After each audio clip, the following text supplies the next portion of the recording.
Okay, yeah. Okay, thank you very much. Yeah. Actually, I saw Ludmil. We have a dinner with Ludmil 2 days ago here in France. And Ludmil asked, what is the title of your talk? Yeah. And I think the title is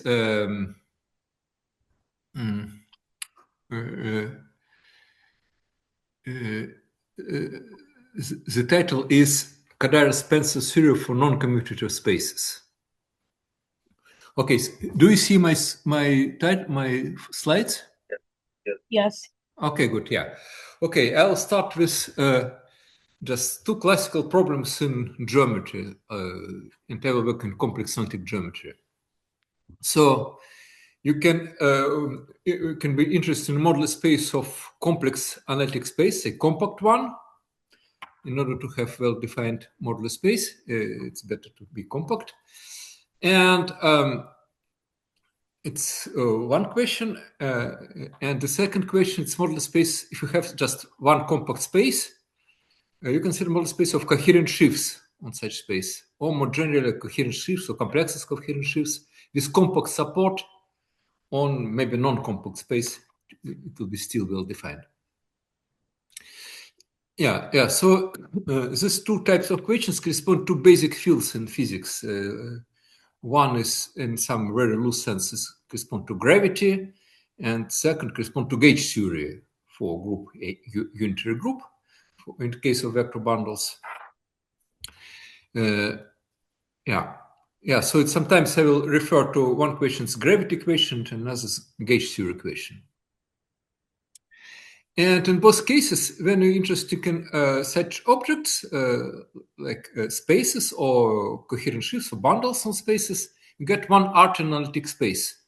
So it's locally parameterized by some finite dimensional, again, analytic space. And then you should divide by some group, which could be could have infinitely many components, but kind of components of identity. It's a finite dimensional complex analytic Lie group. Yeah, in fact, the story about infinitely many components appears only in the gravity case. And goal of my talk to describe derived modular space of this quantum spaces or bundles on such spaces as locally geometric high analytic stacks. And I give some explicit example what are these modular stacks for quantum deformations of compact tori, and I'm discuss a little bit Z2 graded version of Landau-Bizet model when there's still many open questions. First about formalism. Yeah, so the theory of like kind of high stacks was started many years ago by Toyn and Vitsoze in algebraic setting, and then Jacob Lurie wrote foundations using high categories. And specifically in analytic case, they were worked by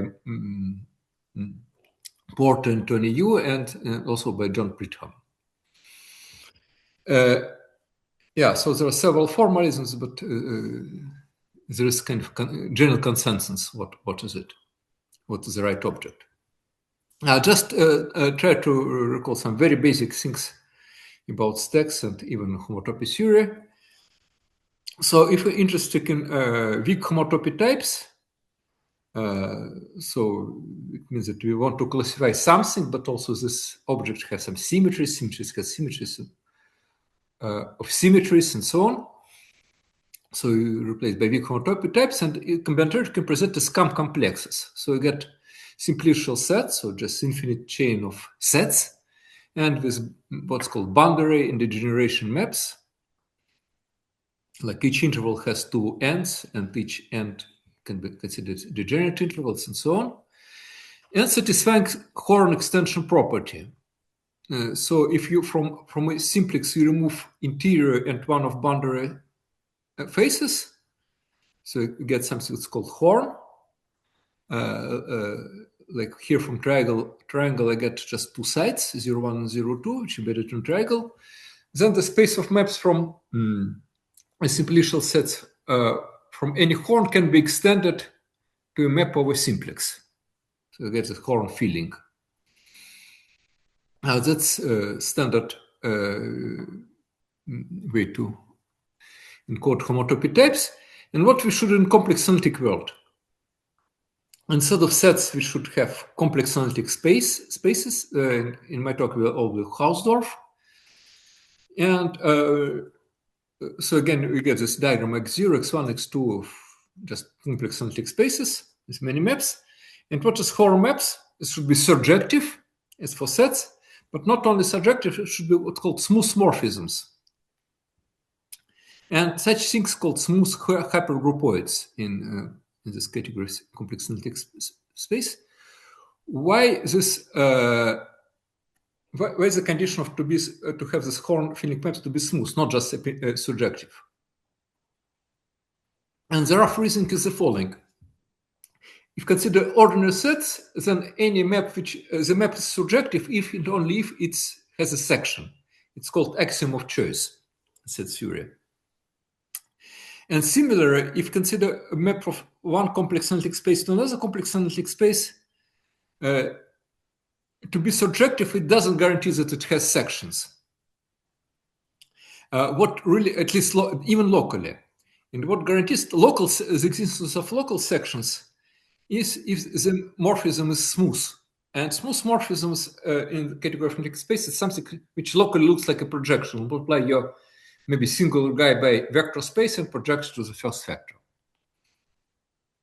And because affine space is product of C, the sections, the same as collection of functions, you locally have plenty of sections because analytic spaces are exactly singular guys which have many functions. You can locally embed it to affine space. So there are plenty of functions, plenty of sections. That's the reason why this condition of smooth morphism. And if you get some parameter space, so you want to study something depending on parameterized by parameter space S, like complex analytic manifolds or coherent shifts and so on. And you represent your modular space in terms of smooth hypergroupoids.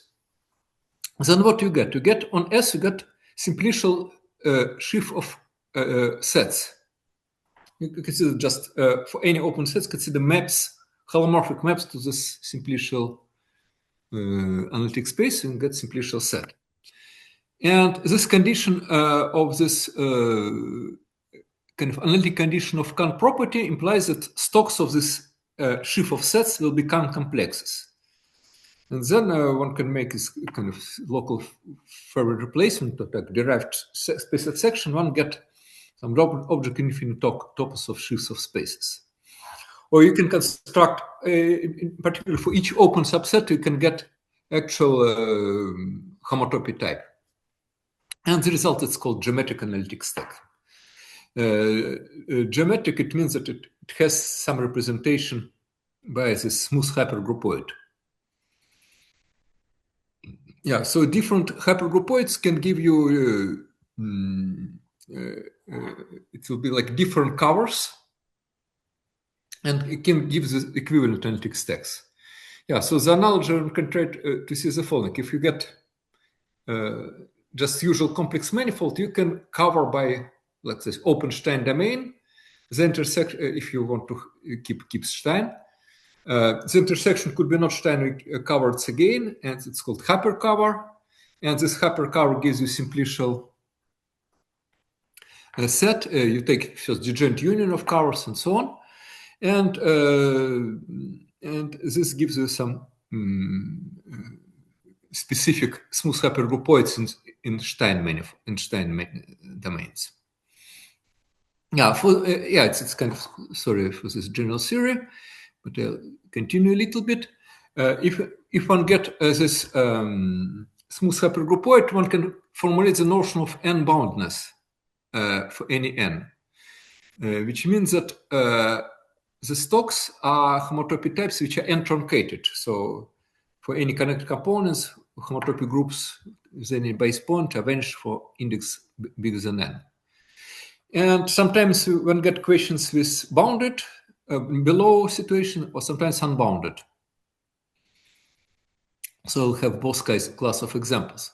Yeah, so the basic example of these gadgets come from differential graded manifolds. In fact, differential graded manifolds are close relative of this smooth hypergroupoids. The difference is only in some discrete components, but analytic germs are essentially the same. Yeah, so start with kind of Z2 graded case, which is more fundamental. Suppose you have complex analytic supermanifold. I recall what is a complex supermanifold. It's a usual complex manifold called core, and the sheaf of and certain sheaf of Z2 graded algebras, supercommutative algebras, even an odd part. And such that if you mod out by the nil radical, you get this the original structure sheaf of the core. And locally, in analytic topology, this sheaf should be look like this. So you can see the sheaf of analytic function on the core and multiplied by exterior algebra in some finitely many variables and exterior power of some finite dimensional vector space. Yeah, so locally you have even coordinates correspond to coordinates on the core, and odd coordinates correspond to functionals on V, or elements of V, basis of V. Now, when consider derivations, like called vector fields, you have odd vector field, and suppose you have an odd vector field which is homological. Its anti-commutative with size equal to 0, or square as operator is 0. Then one, this for me will be kind of Z2 graded DG manifold. Then have this DG manifold, one can construct this hypergroupoid, but it's more easily to realize its component not finite dimensional analytic spaces or actually manifolds, but infinite dimensional one. Infinite dimensional one, it will begin like functor from finite dimensional spaces to sets. You can map. I don't know what is the space of functions, but I know what is a finite dimensional families of points in this infinite dimensional manifolds. Yeah, so this infinite dimensional models, still the n will be infinite dimensional space. It will be just can treat it as a set of functional or functor on finite dimensional guys. Is a space of maps from analytic simplex, the X. And what is analytic simplex? It's not a complex manifold. It's a germ of complex analytic supermanifold with homological vector fields. It has global coordinates, z1, zn, which are even coordinates, and xi1, xin, which are odd coordinates. And the vector field is sum of xi d with dzi. And yeah, so it's a germ in n slash n supervector space, and it's a germ at closed subset of core part. At closed subset is real simplex. Now my variables zi are just complex numbers, and assume that they're real, actually belongs to interval 0, 1, and their sum is also belongs to interval 0, 1. So you get a standard simplex sitting in Rn, sitting in Cn. And now what to consider functions on this guy. For this guy you can have actually Stein has a lot of functions. So consider holomorphic functions in an unspecified neighborhood of a simplex, and you have a notion of holomorphic maps of a germ. So it maps to some your complex target will be X, which extend holomorphically to a neighborhood of a simplex. Yeah, so this gives you immediately a sheaf of consequential sets on any base. You can immediately formulate what things depending on parameters. Yeah, I gave you some description infinite dimensional, so it's functor to homotopy types, but it can be presented by smooth hypergroupoid. One can make finite dimensional models.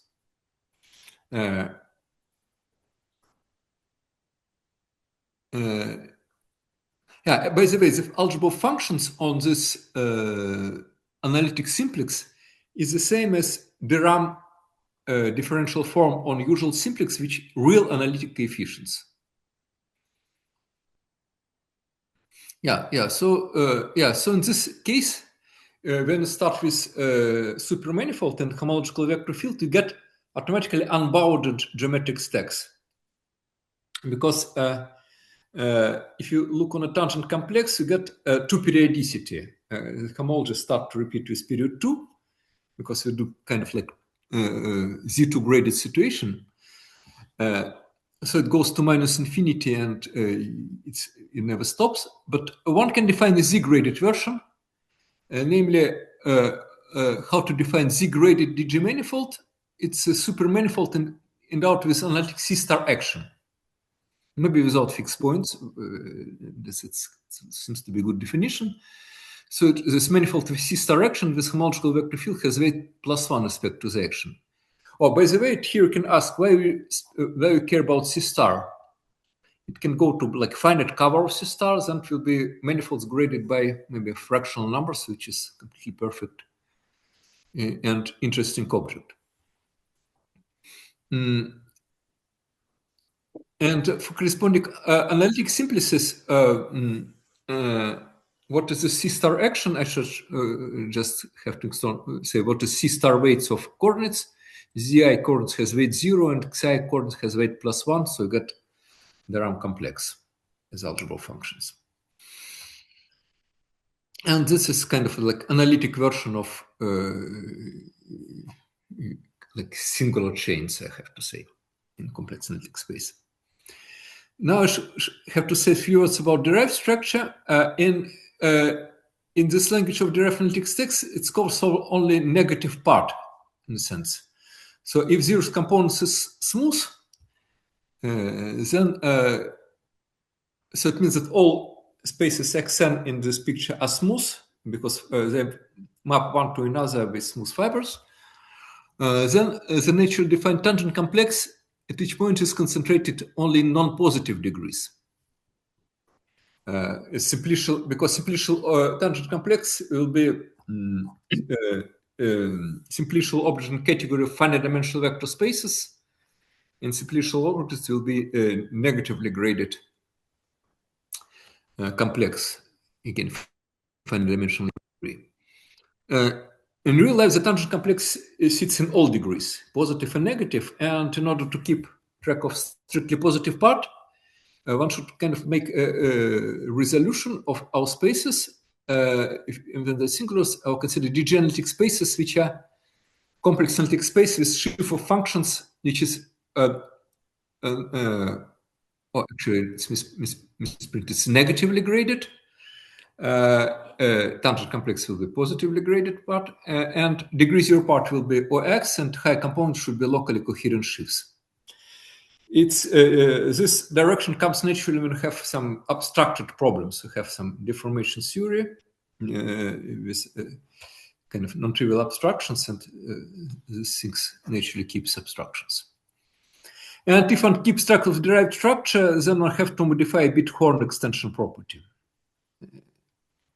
It's well known how to do it and get what's called derived geometric stacks. Yeah, so it's a slightly better notion than the usual geometric stacks. And now let's do a warm-up. What I'm interested in, I consider possibly non-algebraic complex manifolds. Why so? Actually, one of the reasons was also interested in Foucault categories of real symplectic manifolds. And for them, there's really no reasons to believe that they are mirror rule to something algebraic. In case there are many objects, categories algebraic, there's some generation criteria, which allows to understand Foucault categories. But typically, there's really no reasons for this case to be algebraic, and even for the case of Torah, which I'll describe later.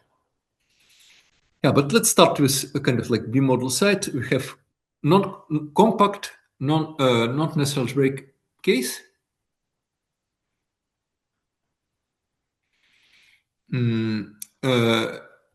I recall what is a perfect complex. Perfect complex is an object of category of complexes of OX models, which is locally is homotopy equivalent to the complex of sections of finite complex of holomorphic vector bundles of finite rank.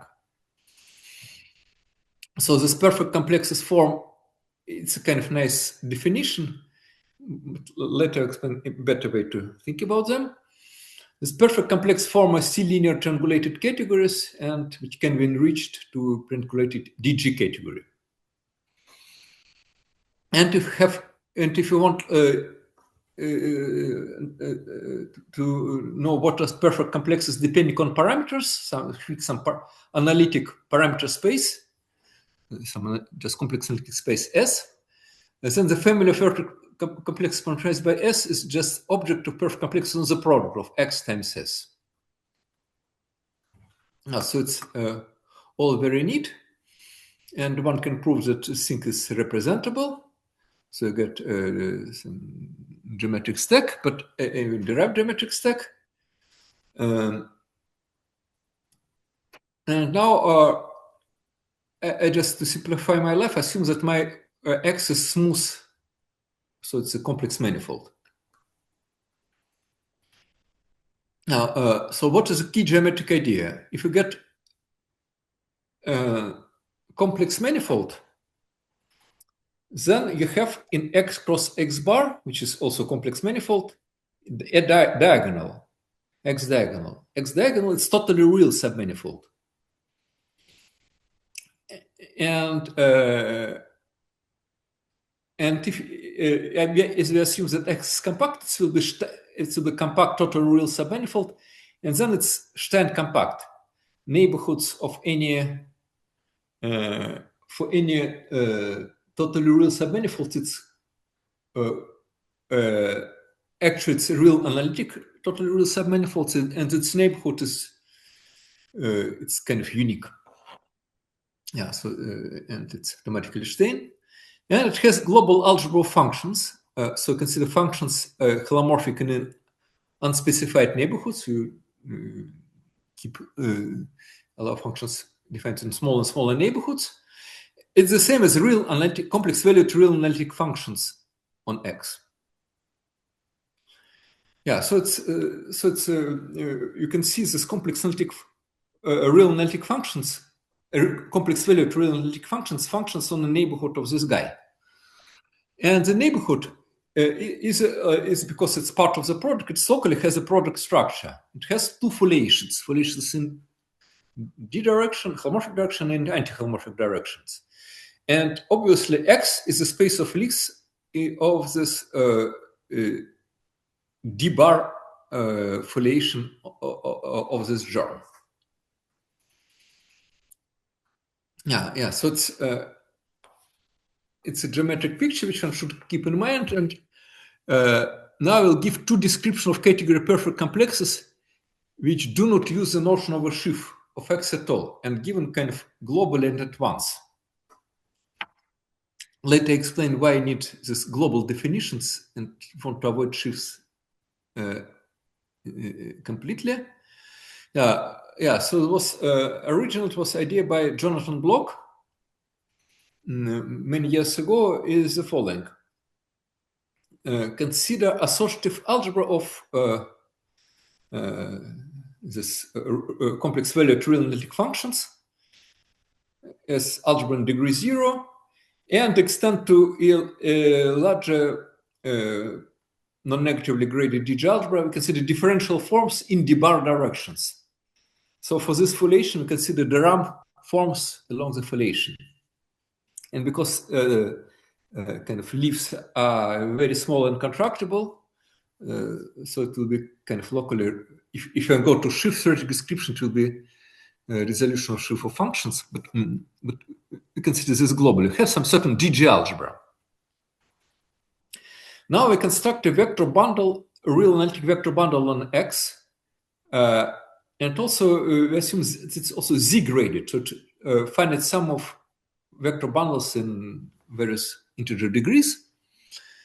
And then we have a corresponding Z-graded vector bundles correspond to projective models algebraically, finitely generated projective models. So we get Z-graded finitely generated projective models. Then we extend scalars from smaller algebra to these D-bar forms. Have again Z-graded model of a large algebra. But large algebra is differential algebra. So we want this model also to be differential, and this differential is called superconnection in the language of Matai-Kvilin.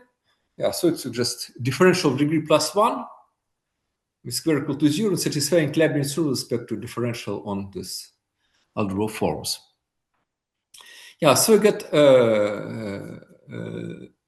certain DG category, certain class of DG modules, and they form pre-triangulated C-linear categories. And what one can show is that corresponding homotopic category is equivalent to perfect complexes. In fact, Jonathan Bloch uses C-infinity version, and it's more painful. In relative version, things are much more trivial in a sense.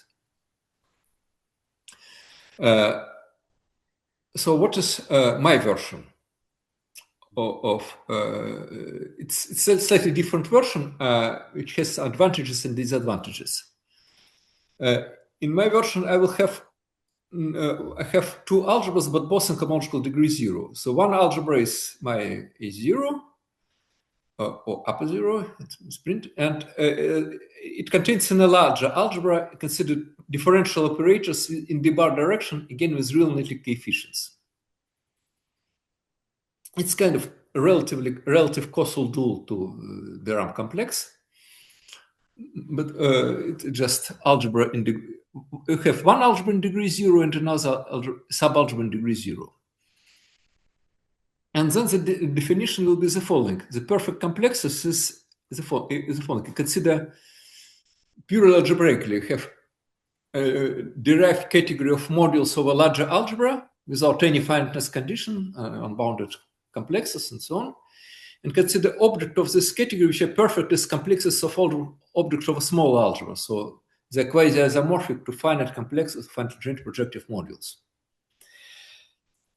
Yeah, so it's kind of a really nice definition algebraically because it is manifestly derived Morita invariant. One can define for arbitrary morphism between any two DG algebras, or even for functors from whatever category of perfect complex of algebra, category for perfect complex of another algebra. Yeah, so it belongs to kind of very, very general class of categories which you can kind of with relative perfectness. This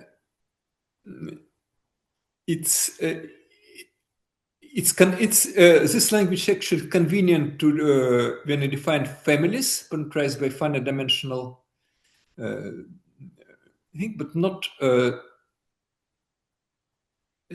Yeah, maybe I'll say like this. It's to define to prove that this modulus takes of perfect complexes is geometric. It's not terribly convenient. So the original block description is better geometrically. And here you get obvious functors on parameter spaces with various income complexes. Again, there will be certain kind of infinite dimensional manifolds, which you can replace by finite dimensional replacements. Like I explained in the case of DG manifolds, you get like space of paths or whatever. Can replace by some finite dimensional guy. And this infinite dimensional model is the following. For example, what will be this covering this infinite dimensional manifolds representing all possible perfect complexes on your complex manifold. So you consider triples. You get finite dimensional Z-graded vector space, and then this finite dimensional vector space gives you a trivial Z-graded vector bundle, just on the original manifold. And you can, and pi will be a projector. So it will be a direct summand of this bundle. So you realize it's explicit Matrix. Yeah, in fact, we should consider maybe great vector space with graded basis to be totally concrete. So instead of we don't have to consider sequence of dimensions of graded components, which will be like almost all sequence of labeled by integers of non-negative integers, almost all of them is 0. Yeah, so it's better to get things with basis to get concrete models. Then get projections will be some matrices satisfying spherical to depending holomorphically on real analytically on point of manifolds. Then get corresponding module, and then you should choose flat superconnection to solve against some equations that connection is flat and satisfies Leibniz rule. You get some. You get actually not manifold, but some infinite dimensional analytic space. And if you add derived picture, you can replace by infinite dimensional derived manifold. And in similar way, one can describe this symmetries between object and isomorphisms, and so on. So one get this text. And if I want actual finite dimensional models, one should do something. Yeah, actually, if I say the space will have basis, so there's have canonical norm, then one should also choose actual open-Stein neighborhood of X diagonal and consider only part when B projector and differential analytical extends to U. And then what is nice about complex analytic functions, if you bound uniformly functions in some Stein domain, then in a smaller Stein domain you automatically bound any derivative. So it will be a very, very smooth object. So you get like family of subspaces which varies very slowly. Yeah, so if you choose uniform upper bound at points of view, then when get something very controllable, you can control water chain classes of the corresponding projectors and get global finite dimensional coverings of the finite dimensional manifolds, and so you get geometric stack. And the tangent complex, if you consider derived, it will be truncated R-homes, and if you want to keep the full endomorphism complex, you consider derived stack and forget about truncation. Okay, yeah, so that's how one can deal without coverings of original manifold with perfect complexes. Now I go to some gravity version. Now I want to deform manifolds, not only bundles on them. Again, if you consider model stacks of smooth compact manifolds, it's one truncated. You get automorphisms of manifolds, but no automorphism of automorphisms. And to keep really interesting structure, you better go to derived stacks. When you get the full, and the whole tangent complex will be R gamma with coefficients and tangent shifted by 1. Yeah, so you see that in degree -1 in tangent complex, you get a global vector fields, the algebra of group of symmetries.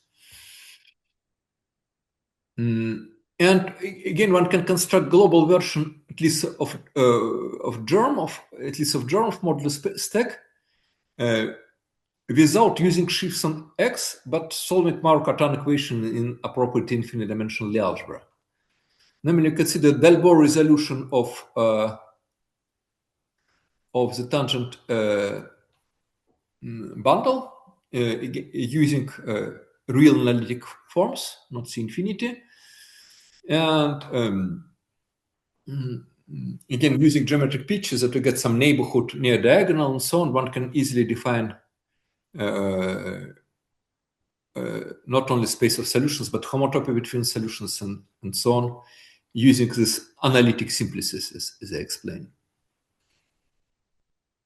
And then one can combine kind of like gravity with gauge theory or deformation theory of manifolds and vector bundles or perfect complexes and get modulus space of pairs xf, which projects the modulus space of X, and fibers will be modulus space of bundles on a given space.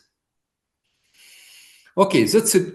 commutative picture which I have in mind, and non-Schiff theoretic description which I want now to generalize to non-commutative space.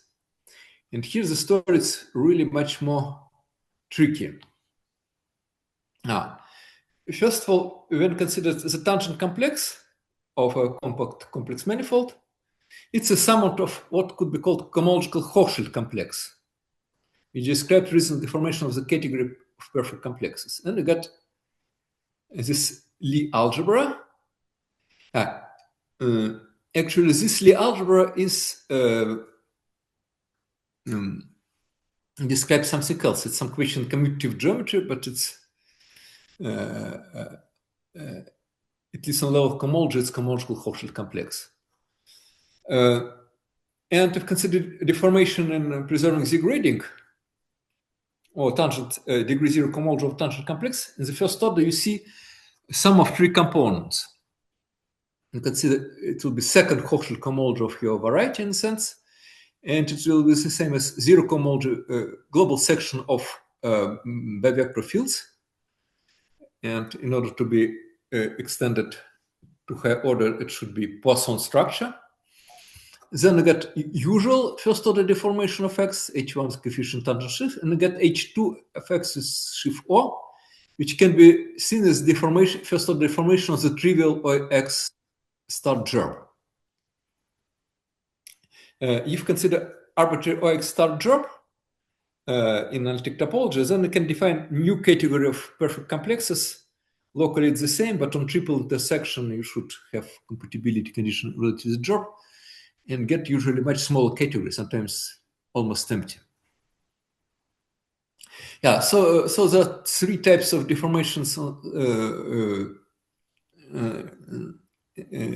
in first order, and my old result is that if you go formal deformation theory, not analytic germs, but formal things, so you evaluate on art in DG algebra, so kind of things, nilpotent algebras, then you get DG algebra of polyvector fields, which is written in the top, and some analog DG algebra of polydifferential operators, which kind of like Schiff theoretic version of cohomological Hochschild complex.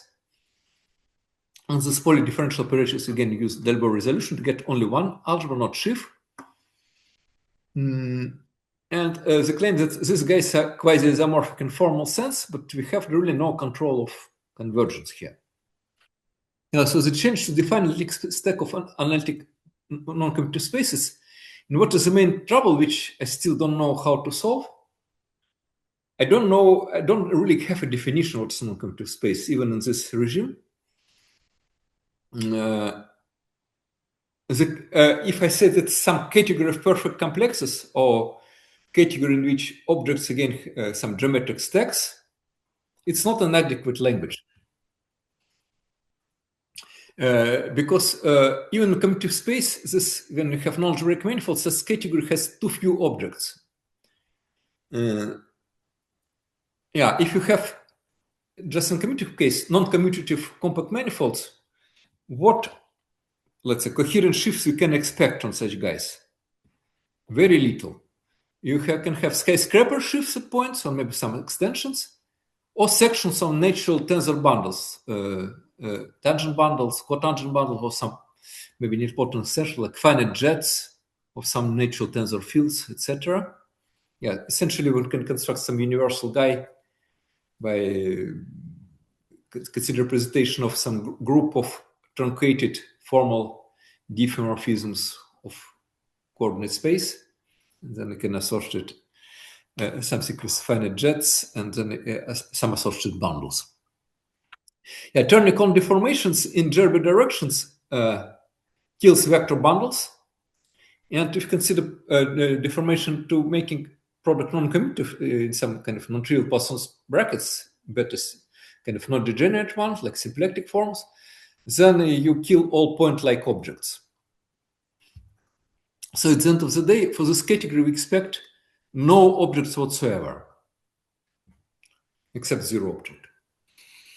Yeah, so there's really no definition, and I made some kind of ill-formulated conjectures that if you get complex Poisson analytic manifold, so no drop here yet, you consider just manifold. Oh, sorry, there's a misprint. You get a manifold with global holomorphic Poisson structure. And instead of drop with coefficients in O, I consider drop with coefficients in U1, or imaginary numbers divided by 2 pi iz, which is part of O star. So then the conjecture is there exists canonical non-commutative space, which I don't know what is it, which should be non-perturbative deformation quantization with of what? First, this B field gives you U1 drop. And for such case, at least we understand what category we're speaking about. Locally, it's category perfect complexes, and with some Gluicon double intersection, triple intersection, you make this constant, which can make this result as very little object in these categories, but then deform direction of Poisson structure. Yeah, something here it's a little bit unwieldy because these parameters B are real, not complex. Maybe it extends to some germ, to little complex germ germ's coefficient C star, but for that I have really no clear idea. And non-perturbative, what does mean non-perturbative? This usual deformation quantization gives some series in something which usually denoted by Planck constant, but this form power series for which there's really no reasons to be convergent, and somehow I pretend that I can put the value of this constant to be 1. And now there are many examples supporting this very bold claim. What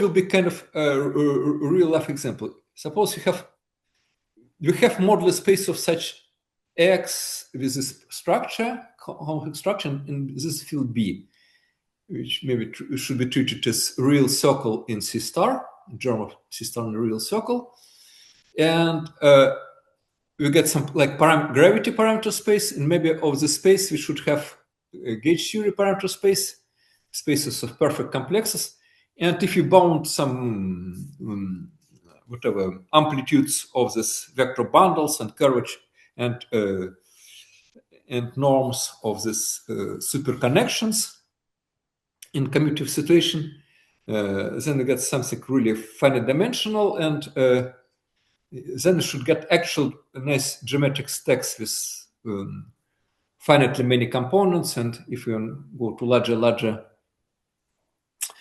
amplitudes of complexes and larger bounds for connections, then one exhausts the whole space. Yeah, so it will be some analytic stacks maps to some analytic space of geometric objects, and fibers will be analytic stacks of objects and categories which could be big or small and jump like at every John's points are sufficiently big categories. Like you imagine like complex tori, deformed complex tories, and in model space they have every dense subvarieties when they became algebraic, and then suddenly you have some object, but they will have very big Chern classes. So if you bound Chern classes, you'll see not every dense, but more reasonable kind of coherent picture. Yeah, and so it's everything is a bit not clear, but at least again, a long time ago, it conjectured that for you consider quantum spaces corresponding to tori in certain sense. So it's some components of the big global quantum stack of quantum spaces, some big gravity stack. It contains this as a open part the following non-Hausdorff quotient. We consider just by 0. Namely, what you do, you consider group O2D, 2DR divided by UDD, D. It's actually non-compact complex manifold. And you divide by group O2D, 2D with integer coefficients, and you get very crazy non-Hausdorff action.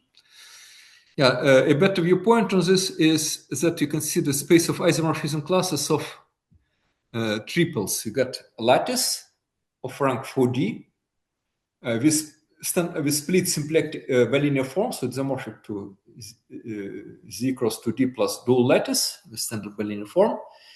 And L is a subspace in the complexification, which has dimension, complex dimension 2D, is maximal isotropic, and has no real points. Why such things natural? It's a bit long story. Maybe I don't want to go. And the reasoning comes from symplectic topology. If one has a real 2D dimensional torus, then we can try to put translation invariant symplectic structure on it and some B field, again, element with same commutative pair. Then the belief that in such situations there exists a non-perturbative Foucault category over complex numbers, not over some Novikov fields. Oh, sorry, there are many misprints. Such categories by mere symmetry respond to categories of perfect complexes on complex abelian varieties, or maybe they're deformations. And if you count parameters, what are parameters of real symplectic structure in B field, will be exactly this sum of three components, H20, H02, H11, and H20 in the sense for Hochschild cohomology.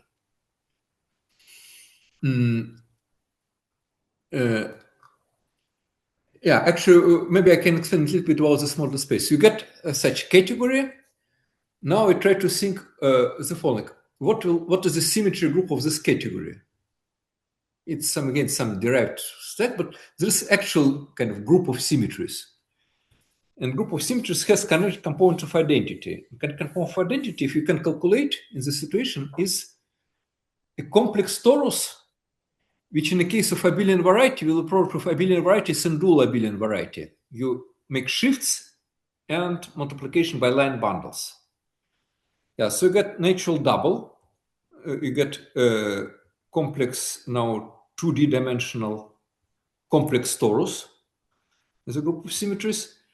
And this complex torus is dual to itself in the sense that there is Poincaré bundle on its square.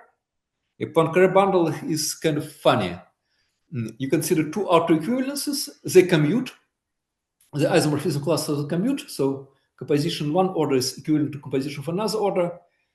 But the space of isomorphism composition of one order and another order it's kind of not, it's C star torsor. In this case, you get a kind of C star bundle product of this group with itself, which makes this self-duality. And if you look in kind of Hodge theory description of this guy, you get exactly this. You should get lattice divided by this Poincaré's Shannon class of Poincaré bundle class gives a split symplectic form, and complex structure described by the subspace L. Yeah. So you get this these things, and actually this non-Hausdorff quotient is much larger than model space of things which you from Foucault picture. Symplectic structure field B. This Foucault description gives some infinite covers. Even in the case of D equal 1, in case D equal 1 is a bit exceptional. You get a modular curve divided by extra SL2Z with trivial action. But coarse modular space will be modular curve. And Foucault category will be punctured unit disk. You get exponent minus area to you get area plus B field. It gives you complex number in the upper half plane defined up to integers, and you take exponent to get what's called parameter Q with normal less than 1. Yeah, so you get not SL2Z covering, but not quotient by SL2Z, upper half plane by Z. So it's slightly different story. And for such guys, I claim I can give a definition of this modulus stack of objects, and also maybe if I deform this quantum space as well. Now, so I can imitate both approach to perfect in commutative case. So I should get some kind of first global algebra of functions, real analytic functions. So start with a real analytic torus. with coordinates in R mod 2 pi z. And it has algebra of real analytic functions, which are infinite linear sums of Fourier components with exponentially decaying coefficients, and it has quantum deformation. And quantum deformations, here it's reasonable to ask to have purely imaginary translation invariant Poisson structure. So Poisson structure with constant coefficients which are purely imaginary. Gamma ij is purely imaginary. And then you can make define what is infinite functions or real analytic functions on this like this. You define it in Fourier basis. It's a usual product multiplied by this correction, which will have absolute values equal to 1 if gamma is purely imaginary, and then all convergence property are okay for C infinity or a real analytic case. And also can make like actual neighborhoods. Consider maybe some annuli. Consider only function analytic in an annuli instead of complex story. It will be everything will define. And then, so it's an analog of real analytic function. Now we want to define differential operators in certain d-bar directions. We kind of want to introduce complex structure in some d-bar differential operators. So it means that we can consider differential operators, like will be derivations along some d-bar direction for some complex structure, transition complex structure. And if we choose basis, we get certain complex valued vector fields with compact constant coefficients. And these guys are derivations for commutative product and for quantum product as well. It's very easy to see because it gets the same way in the Fourier basis. Now, and if we have commuting derivations of some algebra, then can write skew polynomials. It will be it will be like how it constructs like differential operators on a vector space. You get polynomial algebras, commuting derivations, and you get differential operators. But if you count, it turns out that with this picture, because you need so like imaginary stuff and this complex space, it's not enough to get all parameters for quantum spaces. And the final idea, which was pretty recent, how to make a little twist. And the idea is the following. If you get commuting derivations, these derivations, you add this extra symbols di bar, which commute with elements of the algebra by Leibniz rule. And we assume they commute. But instead of saying that they commute with each other, we can say that the commutators are central. It will be still okay. They have the same commutation rules with original algebra. So we choose arbitrary complex symmetric metrics of non-commutativity within di bar. And then again, one consider a non-commutative so you kind of deform algebra differential operators kind of twice. Original algebra functions and so the derivatives became non-commutative. Yeah, then I can make a definition of terms models over large algebra, perfect as over small algebra. It's kind of nice algebraic definition. But in order to make geometric story, you should go to maybe like Bloch type description using causal dual, like de Rham complexes. And again, one deform de Rham algebra in similar way. So I get, and that gives a definition in terms of smooth hypergroupoids. So you get DG algebra, which you deform both like even and odd, quantize both even and odd variables. Yeah, and then the whole thing depends nicely if you change parameters. This Aij, this gamma j, and another matrix for Bij. You have this plenty of matrices, you deform them. Then we got combined gravity gauge stack,